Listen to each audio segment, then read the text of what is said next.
کہ آیا دنیا کے اندر جنات کا وجود ہے یا نہیں؟ اگر ہے تو آپ اس کو کس طرح ثابت کرتے ہیں؟ کسی پر جنات آتے ہیں یا مسلط کیے جاتے ہیں، اس کی کئی صورتیں ہیں۔ یعنی کہ یا تو کسی نے مسلط کیے تو عموماً یہی ہوتا ہے، یا وہ نماز وغیرہ کی پابندی نہیں کرتے اور اپنے وظائف وغیرہ اور سنت کے مطابق زندگی نہیں گزارتے، تو پھر جنات ان میں آ جاتے ہیں۔ وہ کیوں؟ اس لیے کہ جنات کی تین طرح کی ہیں، تین قسمیں۔ حدیث میرے سامنے کا واقعہ ہے کہ میں خود ساتھ بیٹھا ہوں کہ اس نے 20 روٹیاں کھائی ایک بندے نے، اور 20 کے بعد تھوڑی دیر بعد وہ گیا تو جنات جب چلے گئے تو پھر آیا، مجھے بھوک لگی اور 3 روٹیاں اس نے پھر کھائی، تو ایک بندہ 23-24 روٹی جنات بھی بتا دیتے ہیں کہ ہمیں کسی نے بتا بھیجا دیتے ہے۔ ہیں۔ اگر وہ یہ بتائیں کہ بھئی آپ کے فلاں رشتہ دار نے یا فلاں انسان کو بلندی سے لے جا کر نیچے پھینک دیا، یا پانی کے اندر ڈبو کر مار دیا، یا کنویں کے اندر پھینک دیا، یا انسان کے جسم میں داخل ہوئے اور اس کو ایسی جگہ لے جا کر مارا کہ وہاں پہ انسانی ذہن جو ہے نا بالکل اگر جنات کسی انسان کے ساتھ مباشرت کرتے ہیں تو اس سے پیدا ہونے والی اولاد کا کیا ہوتا ہے؟ وہ جنات انسان کو بتاتے ہیں کہ ہم آپ سے شادی کرنا چاہتے ہیں۔ جی یہ بتاتے ہیں، اور بعض نہیں بھی بتاتے، اور لیکن اکثر یہی ہوتا ہے کہ وہ بتاتے ہیں کہ بھئی ہم نے شادی کرنی ہے۔ میں نے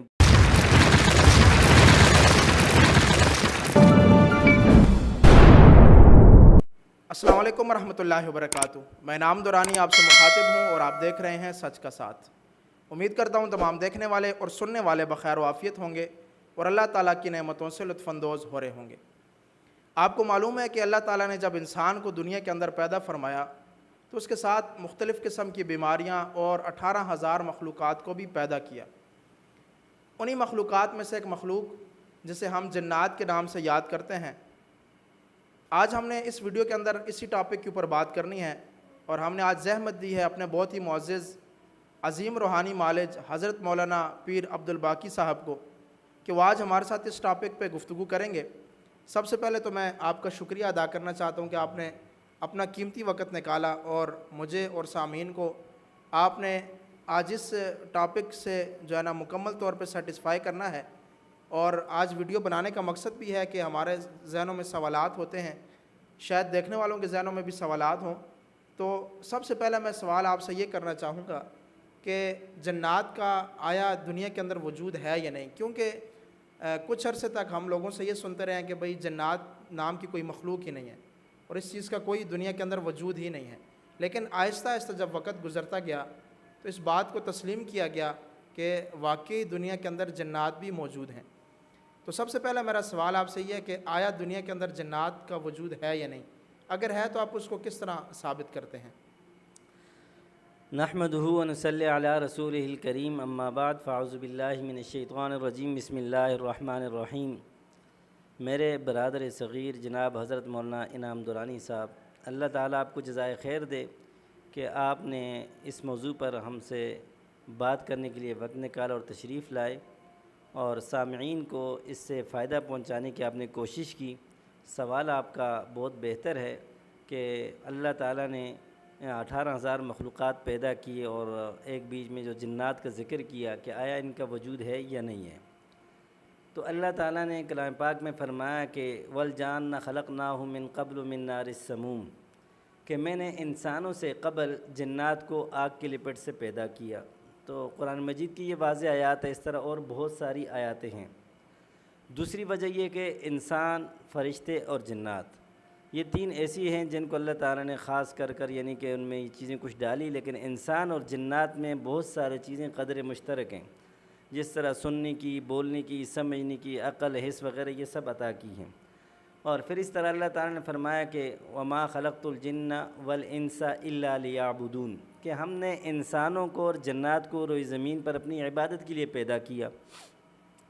اس کے بعد جو ہے اس طرح نبی پاک صلی اللہ علیہ وسلم کے بہت سارے فرامین ہمیں ملتے ہیں، اور قرآن مجید میں اللہ تعالیٰ فرماتے ہیں کہ جنات نے جب جادوگر نبی پاک صلی اللہ علیہ وسلم سے پہلے جادو وغیرہ کرتے تھے تو جنات آسمانوں پر جاتے تھے اور فرشتوں کی باتیں سن کر آ کر جادوگروں کو بتاتے تھے۔ تو اس کا بھی واضح ذکر ہے کہ وَأَنَّا كُنَّا نَقْعُدُ مِنْهَا مَقَاعِدَ لِلسَّمْعِ فَمَن يَسْتَمِعِ الْآنَ يَجِدْ لَهُ شِهَابًا رَّصَدًا، کہ جب ہم آسمانوں پہ جاتے اور سب کچھ چیزیں سنتے اور اس کے بعد روئے زمین پہ آتے اور یہ اس طرح کرتے رہتے اور ان کو بتاتے رہتے، جب نبی پاک صلی اللہ علیہ وسلم مبعوث ہوئے، تشریف لائے، تو اس کے بعد جنات کے داخلے پر پابندی لگا دی گئی۔ تو جنات پریشان ہو گئے تو انہوں نے جادوگروں کو یہی بولا کہ فمن یستمع الآن یجد لہ شہابا رصدا، کہ ہم پر پابندی لگا دی گئی ہے اور اگر ہم کو اس طرح وہ غلطیاں وغیرہ کریں گے سزا وغیرہ ہوگی۔ لیکن جو ہی پابندی لگی تو انہوں نے آپس میں پریشان ہو کے ادھر ادھر دوڑیں لگ گئی کہ فضربوا مشارق الارض ومغاربہا، کہ ادھر ادھر لوگوں کو بگا دیا، بیچ دیا جنات کو۔ تو جو ہی وہ مقام نخلا پر کچھ جنات پہنچے تو وہاں امام الانبیاء صلی اللہ علیہ وسلم نماز پڑھا رہے تھے، تو انہوں نے جب کلام پاک کی آواز وغیرہ سنی اور پھر آئے اور ایمان لائے، اور ایمان لانے کے بعد انہوں نے اپنی قوم سے کہا کہ یا قومنا اجیبوا داعی اللہ وآمنوا بہ، یعنی کہ ہم ایمان لائے، آپ بھی ایمان لائے، اور یہ وہ چیزیں جس کے ذریعے ہم پہ پابندیاں وغیرہ سارے کچھ لگائی گئی ہیں۔ تو یہ تو قرآن مجید میں واضح ان پر دلالت کے لیے آیاتیں ہیں، اور اس طرح احادیث وغیرہ میں بھی ہیں، جس طرح کہ ایک صحابی رسول کے بارے میں ذکر حدیث کا مفہوم ہے کہ وہ ان کے پاس بہت سارے کھجور گھر میں تھے، تو وہ جنات آ کے روز چوری کر جاتے تھے۔ تو ان نبی پاک صلی اللہ علیہ وسلم نے ان سے فرمایا کہ آپ آیت الکرسی پڑھ کے حصار کر دیا کریں، تو ایک دو دن پڑھا، تیسرے دن وہ پکڑا گیا۔ تو اس طرح اللہ کے نبی کا فرمان ہے جس کے مفہوم ہے کہ کمجرى الدم، کہ انسان کی رگوں کے اندر شیاطین دوڑتے ہیں جس طرح خون دوڑتا ہے۔ تو اس طرح بہت ساری اور بھی احادیث وغیرہ ہیں، تو جس کا انکار مشکل ہے، انکار کیا ہی نہیں جا سکتا، کیونکہ قرآن مجید کی ایک آیت کافی ہے، اللہ کے نبی کا فرمان ایک ہی کافی ہے۔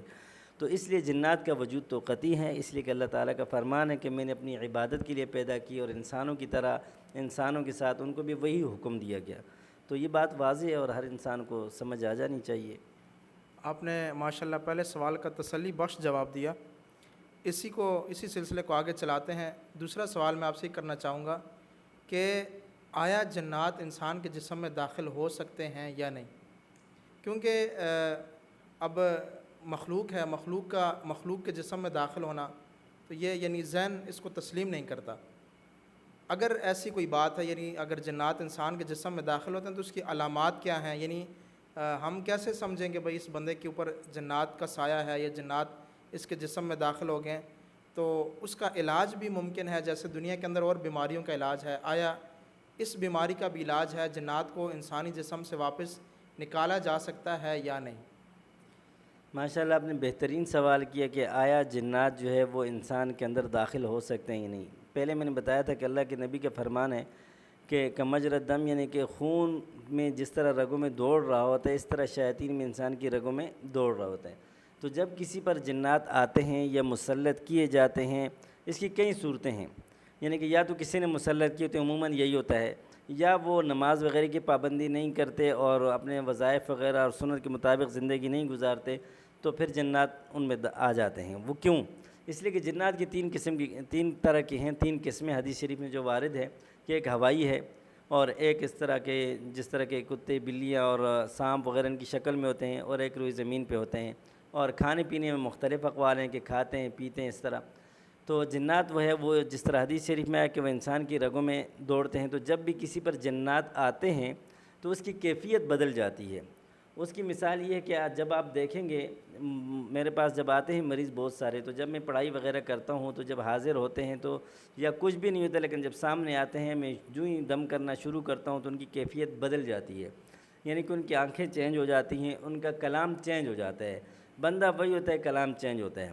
دوسرا یہ ہوتا ہے کہ بہت دفعہ ایسے لوگ ہمارے پاس آئے ہیں کہ جو 20 30 40 روٹیاں کھا جاتے ہیں، اور یہ میرے سامنے کا واقعہ ہے کہ میں خود ساتھ بیٹھا ہوں کہ اس نے 20 روٹیاں کھائی ایک بندے نے، اور 20 کے بعد تھوڑی دیر بعد وہ گیا تو جنات جب چلے گئے تو پھر آیا، مجھے بھوک لگی اور 3 روٹیاں اس نے پھر کھائی۔ تو ایک بندہ 23 24 روٹی تو کھا نہیں سکتا۔ ایک تو یہ ہے۔ دوسرا یہ ہے کہ جب جنات انسان میں داخل ہوتے ہیں ان کو نکالا کیسے جائے؟ دیکھیں دنیا میں مختلف ڈاکٹر ہیں، ہر ڈاکٹر کا اپنا طریقہ ہوتا ہے علاج کا، اور اسی طرح عملیات کی دنیا یہ بھی تھوڑی مختلف ہے۔ اس میں بھی جو صحیح عامل ہیں جو قرآن و سنت کے مطابق علاج کرتے ہیں تو ان کے اپنے اپنے ایک طریقے ہوتے ہیں۔ سب سے پہلے تو وہ قرآن اور سنت کے مطابق ہی وہ علاج شروع کر دیتے ہیں، اور اسی کے مطابق جنات اگر حاضر ہو گئے تو ان سے تکلم کر کے ان کو بھگا دیتے ہیں اور ان کو سمجھا دیتے ہیں۔ اور صورت اس کی یہ ہوتی ہے کہ جس طرح کوئی مریض آیا تو میں نے اس پہ جب دم کرنا شروع کیا تو وہ آتے ہیں تو سب سے پہلے میں پوچھتا ہوں کہ آیا وہ مسلمان ہیں یا غیر مسلم ہیں؟ تو وہ اگر مسلمان ہیں تو ان کو اسی لحاظ سے ہم تبلیغ کرتے ہیں، سمجھاتے ہیں کہ دیکھو ہمارا یہ کام نہیں ہے کسی کو تکلیف دینا وغیرہ، وہ بتا دیتے ہیں کہ مجھے کسی نے بھیجا ہے یا نہیں بھیجا۔ یعنی جنات بھی بتا دیتے ہیں کہ ہمیں کسی نے بھیجا ہے۔ اگر وہ یہ بتائیں کہ بھئی آپ کے فلاں رشتہ دار نہیں یا فلاں نہیں تو یہ غلط ہوتا ہے، کیونکہ زیادہ تر ان کی یہ ہوتی ہے۔ لیکن اگر وہ بولے کہ فلاں عامل نہیں یا فلاں جادوگر نہیں یا فلاں بندے نے ہم مسلط کیا ہے تو ہمیں اس طرح سے چھٹکارا دے دیا جائے، یا غیر مسلم ان کو پیار محبت سے سمجھاتے ہیں، اور پھر اس کے بعد جو پڑھائی ہوتی ہے، یعنی ہر عامل کا اپنے ایک عمل ہوتا ہے جس پہ اس نے چلے کاٹے ہوتے ہیں، یا جو بھی اس کا مستقل مزاجی کے ساتھ عمل ہوتا ہے وہ کرتا ہے، تو وہ جنات پیار محبت سے یہ چلے جاتے ہیں یا پھر پڑھائی کے بعد چلے جاتے ہیں۔ بعض لوگ جلاتے ہیں، ان کا اپنا ایک ذہن ہے، لیکن ظاہری بات وہ بھی اللہ کی مخلوق ہے تو پیار محبت سے وہ چلی جاتی ہے، اور ان پر مختلف پڑھائیاں ہوتی ہیں ہر بندے کی، یعنی کہ آیت الکرسی ہے، سورہ فاتح ہے، افحسبتم ہے، آخری صورتیں ہیں، اس طرح منزل ہے، تو یہ بہت پاورفل ہیں، اور جس قسم کے بھی جنات وغیرہ ہوتے ہیں وہ چلے جاتے ہیں۔ اور سب سے بہترین تو یہ بعض جنات ایسے تو جان نہیں چھوڑتے، تو اس کے لیے یہ ضروری ہے کہ اس کو منزل کا عمل دیا جائے، وہ خود پڑھے یا کوئی وضو کر کے آ کے پڑھائے، ٹھیک ہے۔ جب وضو کر کے آ کے پڑھے گا تو مریض کو بھی وضو کرایا جائے اور خود بھی وضو کرے، اور جب منزل پڑھنا شروع کرے گا تو انشاءاللہ وہ خود بخود نکلنا شروع ہو جائیں گے۔ اور اگر مریض مستقل عمل شروع کر دے منزل کا 21 مرتبہ یا 25 یا 27 مرتبہ روزانہ، تو کبھی بھی جنات ان کے قریب نہیں آئیں گے۔ تو لہٰذا جنات جس طرح کہ حدیث شریف میں ہے کہ وہ انسان میں داخل ہوتے ہیں اور ان کی کیفیت چینج ہو جاتی ہے، تو یہ بہت زیادہ واقعات شروع ہو چکے ہیں۔ اس کی وجہ یہ کہ قرآن اور سنت سے ہم لوگ دور ہو گئے ہیں۔ جی تو ناظرین، آپ نے دوسرے سوال کا بھی جواب سن لیا ہے، چلتے ہیں تیسرے سوال کی جانب، جو کہ یعنی میرے ذہن میں بھی کافی عرصے سے کھٹک رہا تھا اور میں پوچھنا بھی چاہ رہا تھا، اور کئی لوگوں سے سنا بھی ہے کہ جنات نے انسان کو بلندی سے لے جا کر نیچے پھینک دیا، یا پانی کے اندر ڈبو کر مار دیا، یا کنویں کے اندر پھینک دیا، یا انسان کے جسم میں داخل ہوئے اور اس کو ایسی جگہ لے جا کر مارا کہ وہاں پہ انسانی ذہن جو ہے نا بالکل بے بس ہو جاتا ہے، یعنی انسان سوچ بھی نہیں سکتا کہ اس جگہ کے اوپر بھی کوئی بندہ آ سکتا ہے، جس میں آپ زمین کے اندر چھوٹا سا سوراخ لے لیں، کانٹے لے لیں، یا کوئی بھی ایسی صورت بن جاتی ہے کہ جہاں پہ انسان کی موت، یعنی موت تو دور کی بات ہے، انسان کا وہاں پہ پہنچنا بھی یعنی وہم و گمان میں اس کا ہم تصور نہیں کر سکتے۔ تو کئی بار سنا کہ جنات انسان کو مینار پر لے گئے، مینار سے پھینک دیا، یا اس طرح کے کئی عجیب و غریب قسم کے واقعات ہیں، کیا ان واقعات کا بھی وجود ہے؟ جی، اس کی وجہ یہ کہ جس طرح میں نے پہلے بھی ذکر کیا کہ جنات جب انسان میں داخل ہوتے ہیں تو انسان اپنی کیفیت ختم ہو جاتی ہے، تو وہ چاہیں اس کو جہاں مرضی لے جائیں، پہاڑ پہ لے جائیں، درختوں پہ چڑھا دیں، مینار پہ چڑھا دیں، وہ خود بخود، کیونکہ ان کے اندر اللہ تعالیٰ نے یہ حس ڈالی ہے کہ وہ انسان کو نظر نہیں آتے، لیکن جب کسی انسان کے اندر آتے ہیں تو کیونکہ وہ اللہ تعالیٰ کی طرف سے ہوائی مخلوق بھی ہے اور آگ سے پیدا کی گئی ہے، تو جب اندر آتے ہیں تو وہ پھر بندے کے اندر قوت اسی کی ہوتی ہے، وہ ہر چیز پر چڑھ جاتے ہیں۔ یعنی آپ کے کہنے کا مطلب یہ ہے کہ جب انسان کے اوپر جنات حاوی ہو جائیں تو وہ اپنے قابو میں نہیں رہتا، اس کو سمجھ نہیں آتی۔ جی، اس کے دل و دماغ پر وہ قبضہ کر لیتے ہیں، اور اس کے بعد وہ اس اپنی حالت میں نہیں ہوتا، وہ جہاں چاہیں جدھر مرضی لے کے جائیں، اس کو علم ہی نہیں ہوتا، کیونکہ جب ہم عمل کرتے ہیں یا پڑھائی کرتے ہیں یا ان سے بات وغیرہ کرتے ہیں، جب وہ ہوش میں آتے ہیں تو اس بیچارے کو کچھ پتہ نہیں ہوتا، تو وہ اس طرح لے جاتے ہیں، پھر وہ پہاڑوں سے پھینکیں، میناروں سے پھینکیں، یا کسی بھی ایسی جگہ لے جاتے ہیں جو انسان کے وہم و گمان میں نہیں ہوتا۔ تو یہ آج کل بہت عام ہو چکا ہے اور اکثر لوگوں کو اب نظر آتا، اس لیے اس سے انکار کیا ہی نہیں جاتا۔ تو وہ وہی وجہ ہے کہ جس طرح کے ہم وظائف یا سنت کے مطابق جو صبح شام کے وظائف یا سنت اور قرآن سے ہم دوری اختیار کر لیتے ہیں یا ہم زیادہ تر ناپاک رہتے ہیں تو یہ چیزیں آ جاتی ہیں فوراً۔ اچھا پیر صاحب، آخری سوال ہے، اور یعنی کافی لوگوں سے سنا بھی ہے اور کتابوں میں پڑھا بھی ہے کہ کئی لوگ ایسے ہوتے ہیں جو بہت زیادہ کمزور ہوتے ہیں جسمانی طور پہ، تو جب ان کو کسی عامل کے پاس لے جایا جاتا ہے تو وہ بتاتے ہیں کہ بھئی اس کے ساتھ کسی جن نے شادی کر رکھی ہے اور اس کے ساتھ وہ مباشرت کرتا ہے۔ تو یہ ایک بات ذہن میں کھٹک رہی تھی کہ آیا اگر جنات کسی انسان کے ساتھ مباشرت کرتے ہیں تو اس سے پیدا ہونے والی اولاد کا کیا ہوتا ہے، وہ کہاں جاتی ہے؟ جی، میں نے احادیث بھی پڑھی صحابہ کرام کے اقوال کی کہ جنات شادی کرتے ہیں، اور اس کے لیے ایک صحابی سے پوچھا گیا تو اس نے کہا کہ میں اس چیز کا قائل نہیں ہوں کہ جنات کے ساتھ انسان شادی کریں، کیونکہ وہ کل کو وہ کس طرح بتائے گی کہ بھئی میرے بچے جو ہیں وہ کس طرح ہوئے اور میں کسی جن کے ساتھ شادی ہوئی ہے، تو اس سے پھر فتنے فساد وغیرہ جنم لیتے ہیں۔ تو اس طرح علامہ سیوطی رحمہ اللہ تعالیٰ نے کتابوں میں لکھا ہے کہ انسان اور جنات کی شادیاں ہوئی ہیں اور اس طرح ان سے اولاد بھی ہوئی ہے۔ علامہ ابن تیمیہ رحمہ اللہ تعالیٰ نے اپنے فتاویٰ میں لکھا ہے کہ انسان اور جنات کی شادیاں ہوتی ہیں اور ہوئی بھی ہیں، اور اس طرح ان سے اولاد بھی ہوئی ہے، لیکن آج تک اس کی اولاد کے کوئی ثبوت نہیں ملے، لیکن شادیوں کا ذکر ہے۔ اور بہت سارے ایسے مریض آئے ہیں کہ جن کے ساتھ جنات باقاعدہ یہ کام کرتے ہیں اور وہ بولتے بھی ہیں کہ ہم نے شادی کی ہوئی ہے ان کے ساتھ.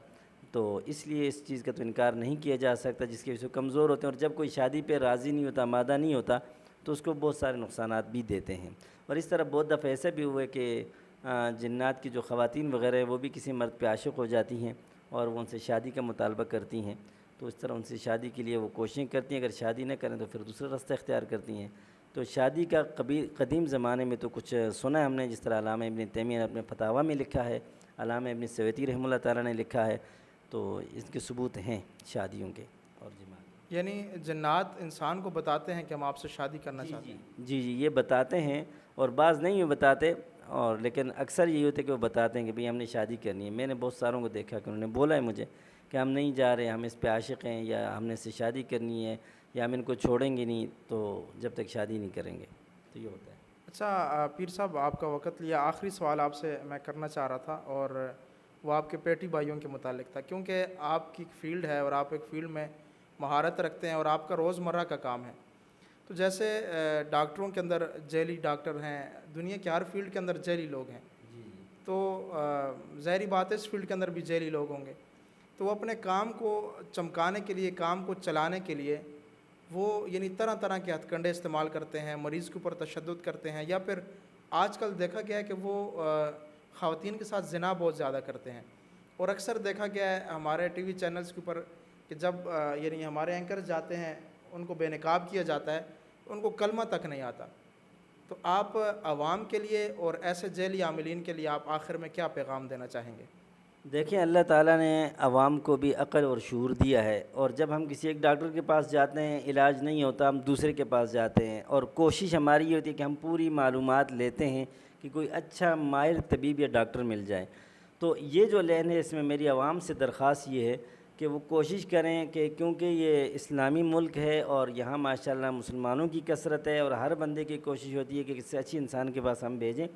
تو سب سے پہلے وہ معلومات کریں کہ جہاں بھی انہوں نے لے جانا ہو کہ آیا کہ وہ قرآن و سنت کے مطابق اپنی زندگی گزار رہا ہے اور اس کی باشرہ ہے، عالم دین ہو تو سب سے بہتر ہے. تو عالم دین ہے تو پوری معلومات کر کے ان کے پاس جائیں. دوسری رہی بات یہ کہ جعلی عاملوں کی، دیکھیں آج کل یہ 1 2 4 چیزیں سیکھ کر، کفری کلمات بھی سیکھ کر، سفلی عمل بھی سیکھ کر، اور جادو کی چیزیں بھی سیکھ کر، تو بہت سارے لوگ ایسے ہوتے ہیں جن کا اسلام سے تعلق نہیں ہوتا. تو وہ پھر طرح طرح کے ہتھ کنڈے بھی استعمال کرتے ہیں، وہ تشدد بھی کرتے ہیں، اور وہ جو آپ کہتے ہیں کہ زنا وغیرہ یہ بھی کرتے ہیں. اس کی وجہ یہ ہوتی ہے کہ جب وہ اسلامی یا روحانی جو کام ہے جو قرآن و سنت کے مطابق ہوتا ہے وہ نہیں کرتے، تو دوسرے کام میں یہ ضروری ہوتا ہے کہ وہ بہت سارے کام الٹے کرتے ہیں پھر، کیونکہ وہ کفر ہے اور اس کے لیے یہ کرنے کی کوششیں کرتے ہیں. اور اس طرح مال بٹورنے کے لیے ان کو یہ ایک دندہ ملا ہوتا ہے، آسان ہوتا ہے، تو اس میں وہ کوششیں کرتے ہیں جس سے عوام کو بہت زیادہ نقصان ہوتا ہے، اور اس سے خاصے اچھے عاملین جو ہوتے ہیں وہ بھی بدنام ہو جاتے ہیں. تو میری عوام سے درخواست یہ ہے کہ وہ قرآن اور سنت کے مطابق اور اچھے عاملین ڈھونڈیں اور ان سے اپنا علاج کرائیں جو قرآن اور سنت کے مطابق علاج کروائیں. اور دوسرا یہ کہ ہر بندے کے پاس جائیں نا، جس طرح ہمارا ڈاکٹر کے پاس نہیں جاتے. تو اس دندے میں 90 سے 95% تو ایسے ہی لوگ ہیں جن کو کسی چیز کا پتہ نہیں ہوتا، اور وہ صرف مال بٹورنے کے چکر میں عوام سے یعنی کہ ان کو نقصان ہی دیتے ہیں. بہت سارے ایسے بھی ہوتے ہیں کہ جو سفلی عمل یا کالے جادو وغیرہ کے دندے کرتے ہیں، اور جب عوام جاتی ہے تو ان کے اوپر مزید چیزیں چھوڑ بھی دیتے ہیں تاکہ مستقل ہمارا کاروبار چمکتا رہے. تو اس لیے تمام وہ عاملین جو قرآن اور سنت کے مطابق علاج کرتے ہیں وہ کوشش بھی کریں، محنت بھی کریں، اور عوام کی خدمت کرتے رہیں قرآن اور سنت کے مطابق، تاکہ عوام ان کے پاس آئے، ان سے علاج کرے، جعلی عاملوں سے اپنے آپ کو بچائے، اور جن کا یہ دندہ ہے ان دندے والوں سے محفوظ رہے، اور اپنی ایمان کی بھی حفاظت کرے اور ایمان بھی ان کا بچا رہے. تو اس لیے میری عوام سے بھی درخواست ہے اور عاملین سے بھی کہ ان چیزوں سے پرہیز کریں جو قرآن اور سنت سے دور ہو یا دور کرے یا قرآن اور سنت کے خلاف ہو، اور عوام ایسے عاملوں سے اپنے آپ کو دور رکھے اور پہلے پوری تحقیق کرے پھر ان کے پاس جائے. جی ماشاءاللہ، آج کی آپ نے ہماری ویڈیو دیکھی اور پیر صاحب نے بھی بہت ہی اچھی باتیں کی، مدلل اور مفصل، اور قرآن و سنت کی روشنی میں انہوں نے بات کی. اور جو آج کا ہمارا ٹاپک تھا، اس حوالے سے ذہن میں کئی قسم کے سوالات تھے جو آج ان کے جوابات مجھے بھی مل گئے ہیں، اور امید ہے کہ دیکھنے والوں کو بھی ملے ہوں گے. تو اگلی ویڈیو تک ہمیں اجازت دیجیے، اپنا بہت سارا خیال رکھیے گا. السلام علیکم ورحمۃ اللہ وبرکاتہ.